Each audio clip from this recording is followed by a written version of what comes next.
রে গোলাম, আমার পর্দারের মা বোনেরা রে, আল্লাহ রাব্বুল আলামিন আমার উপরে আপনার উপরে নামাজ ফরজ করেছে, রোজা ফরজ করেছে,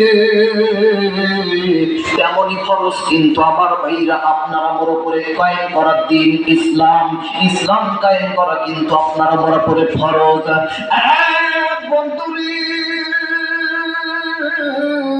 এটা কোরআনের মাহফিল, এইটা মাদ্রাসা হলো কোরআনের মাদ্রাসা। কোরআনের মাদ্রাসায় আপনি আর্থিকভাবে সাহায্য করবেন। রামপুরের ভাইরা এখনো সারা প্যান্ডেলের বাইরে ঘোরাফেরা করেন, আপনার কাছে দাবি করছি আর 1 মিনিটের ভিতরে আপনার প্যান্ডেলের ভিতরে আসা লাগবে।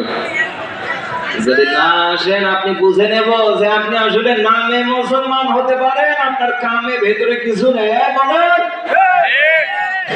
সম্মানিত ভাইরা খেয়াল করেন, রব্বুল আলামিন ডাক দিয়ে বলে ওয়া মা খালাকতুল জিন্না ওয়াল ইনসা ইল্লা লিয়াবুদুন। সূরা বলেন আল্লাহু আকবার। আল্লাহ তাআলা ডাক দিয়ে বলে হে মানুষেরা, তোমাদেরকে এবং জিন জাতিরে শুধুমাত্র পাঠিয়েছি আমার ইবাদতের জন্য। এই কথা বলেন, কার ইবাদতের জন্য? হে আমার গোলামেরা রে, তোমরা আজকে আমার দাসত্ব বাদ দিয়ে কার দাসত্ব করো? আমার ভাইরা একটু খেয়াল করেন, জমিন কার?